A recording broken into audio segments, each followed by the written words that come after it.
Halo, selamat sore, balik lagi dengan gue Om Ardi Gendut. Teman-teman, gue mau bahas satu komen yang sebenarnya sudah sering gue bahas sih mengenai collectability ya. Cuman tetap ada yang nanya, ya ini yang gue bahas nggak bakal sedetail kemarin-kemarin. Cuma yang bakal gue bahas adalah yang umum-umum aja ya. Jadi teman-teman, jadi yang nanya, Om, kredit yang macet tuh dikatakan macet tuh seperti apa sih Om? Jadi kalau ada yang nagih kan, wah ini kreditnya udah macet nih. Nah gitu ya teman-teman ya. Kalau gue sih ini gue nggak bicara secara ilmunya literaturnya enggak ya, gue bahasa pengalamannya. Kalau teman-teman golongan satu itu adalah golongan yang tidak pernah menunggak satu hari pun, itu disebutnya golongan satu. Itu ke apa ya, positifnya kalau teman-teman di golongan satu bisa top up, bisa proses kredit tempat lain, bisa kalau lunas dikasih keringanan, ya pasti punya spesial-spesial lah ya nggak? Ya teman-teman wajar dong diperlakukan spesial. Karena teman-teman tidak pernah menunggak satu hari pun. Itu disebut golongan satu ya teman-teman ya. Teman-teman mungkin ditagih ya, tapi teman-teman selalu bayar sebelum jatuh tempo. Itu tetap golongan satu. Jadi ya aman-aman aja ya, fine-fine aja. Jadi kalau orang bang lihat slik teman-teman, batching teman-teman, oh ini sih golongan satu, berarti teman-teman tuh tidak ada masalah sama sekali ya.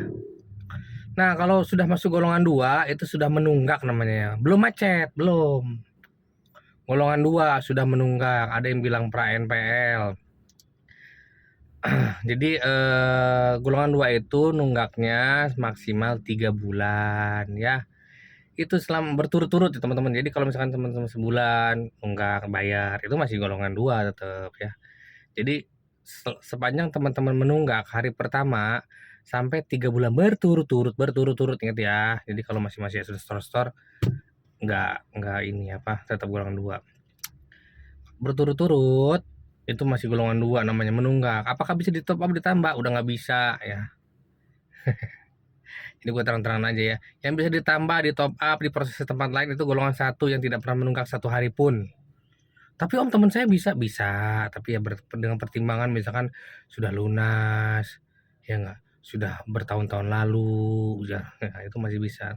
Tapi kalau golongan 2 tunggakan sampai 3 bulan berturut-turut maksimal ya, itu sudah menunggak namanya. Itu gua jamin gak bakalan bisa diproses. Bisa sih ya, bisa ada juga sih yang bisa, tapi penuh dengan pertimbangan lah ya. Beberapa lembaga pembiayaan masih mau golongan 2 misalkan ya, di BPR teman gua masih mau tahu golongan 2, tapi golongan 2 yang nunggaknya paling cuma sehari 2 hari. Tapi kalau golongan 2 nunggaknya 60 hari 2 bulan biasanya pada gak mau. Itu teman-teman golongan 2 itu masih menunggak namanya, menunggak belum macet ya. Yang dikatakan macet itu golongan 3 ke atas. Gue bilang 3 ke atas. Nunggaknya udah di atas 3 bulan berturut-turut. Ingat ya, berturut-turut 3 bulan berturut-turut, di atas 3 bulan berturut-turut. Itu sudah macet, udah itu aja. Jadi gampang ingatnya, golongan 1, 2 macet. Nah, itu ya. Golongan 1, golongan menunggak, golongan macet. Nah, urutannya gitu aja. 1 nunggak macet, ya enggak? Jarak cuma 3 bulan. Dikatakan macet tuh, menunggak teman-teman 3 bulan berturut-turut karena macet. Kalau macet pasti udah treatment sendiri-sendiri dari bank. Udah pasti kalau nambah top apa udah nggak mungkin ya. Kecuali orang banknya disogok mungkin. Atau sliknya diumpetin, nah baru ya. Ganti KTP, masukin KTP, kartu keluarga, masukin lewat dukcapil, itu bisa sih. Tapi ya itu penipuan namanya.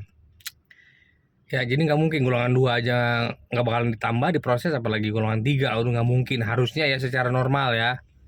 Ya enggak. Nah itu macet. Nah teman-teman kalau kata macet tuh udah golongan 3 ke atas, di atas 3 bulan nunggaknya berturut-turut.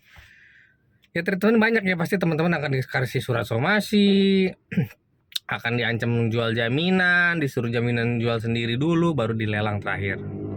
Ya itu baru dikatakan kredit macet. Ya, gua nggak bilang detail yang belakang-belakangnya lah, itu aja yang gampang ya teman-teman, yang gampang ingatnya. Ya teman-teman kalau sekarang menunggak nih posisinya teman-teman golongan berapa ya? Masih nunggak apa udah macet? Itu pertanyaannya. Kalau sudah macet, siap-siap ya. Siap-siap apa? Cepet-cepet jual jaminan. Ya, atau cepet-cepet kabur. Enggak, jangan ya. Kalau kalau debitur macet, teman-teman kabur. Kalau teman-teman macet terus kabur, itu mempercepat lelang ya. Jadi gini teman-teman ya, kalau teman-teman macet, tetap jaga komunikasi sama orang banknya.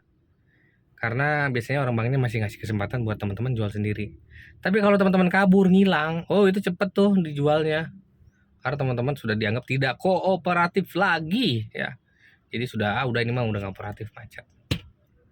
Lelang aja ya enggak. Yang kata menteri juga udah Pak, lelang aja ke yang jual jaminannya bagian lelang. Udah gitu aja. Kesel soalnya. Kabur ya enggak. Makanya tetap jaga komunikasi ya. Itu aja guys untuk menjawab komentar yang sering sih, cuman ya mungkin lupa, tapi refresh kembali nggak apa-apa mengenai collectability ya. Sampai ketemu lagi di video gue selanjutnya. Thank you.